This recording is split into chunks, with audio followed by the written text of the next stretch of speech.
Most families experience major life events every few years, and these can greatly affect your finances and your family's future. John Stein is the CEO of Betterment, an online financial site, and is joining us now to tell us how to avoid ruining that financial future. Thank you so much for being with us today. All right, so I think the first question is, what are some of the best ways to really make your money work for you? Hi, Nikki. Great to be here with you. And when people have life events, major changes, is often a great time to be thinking about their money. So for instance, when you're changing jobs, that's the kind of thing that lots of people go through from time to time. That's a great opportunity to reset your finances and think about how much you're saving, make sure you're saving enough given your new income. If you have a 401k at work, and they have a match, make sure that you're maxing out that match. Otherwise, you're just leaving money on the table. Another thing to think about when you're changing jobs is rollover.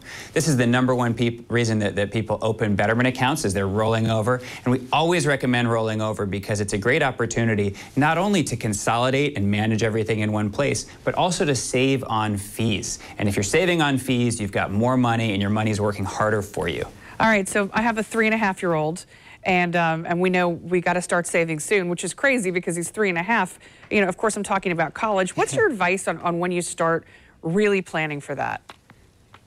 You know, I've got a 3-year-old too, and I'm already talking to her about the value of money when we're at the store or something, that, you know, not everything's just free. You have to use money to get things. And when I was young, I had a lemonade stand, and that was a great way to learn how hard it is to earn $1, right? Yeah, oh no, right. Lemonade is tough in the sunshine.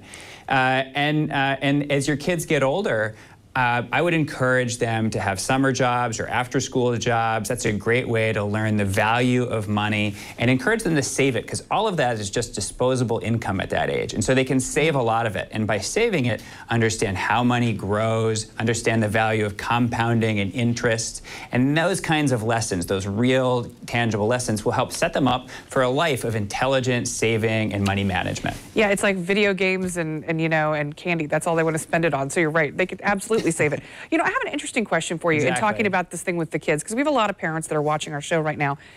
This just got me thinking. A lot of times when you were talking about you're teaching your child the meaning of money, when we go to the store, I'm always using a credit card, and it just got me really thinking on, should we maybe be using cash more in front of our kids, especially if they're little kids and we're trying to teach them the value, because I guess that's really how you learn the value, instead of just sticking everything on a card like it seems unlimited to them. I think about the same thing. I was buying pizza with my daughter last night, and I had her pay for it, right? So with cash, so she understood, okay, like I have to give something in order to get this. I think as young as our kids are, it's hard for them to really understand, but it's important that they start interacting with money and just talking about it, just being open with your kids about, you know, this is valuable and like, and it's not free. Those kinds of conversations, I think no kid is too young to start hearing those money lessons. You know, I'm absolutely going to change the way that I do that after talking to you, and start paying with cash in front of him. And especially you're setting an example, because 3.5's not too young. Another question for you. I've talked to a lot of financial advisors, and my friends have as well. And some of my friends have said to them, well, you know, I don't see any benefit in working with you because I don't have any money.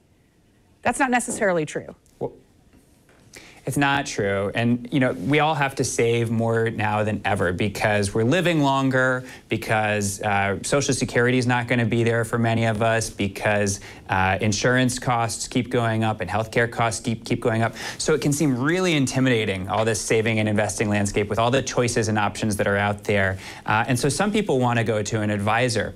The good news is now you can get advice with no minimum, without any minimum fees or minimum balances. You can get advice about which accounts to open, how much to save in each account. You can get a full financial plan. Betterment offers such a service with no minimums, and it's accessible to anyone. We'll tell you how much to save, and we'll make sure that you stay on track to your financial goals. So it's harder now than ever to save, or you have to save more than ever, which makes people scared. But the good news is there's great tools out there that make it easier. So the time to get started is now if you haven't already. All right, John, really valuable information. Thank you for talking with us. I really appreciate it.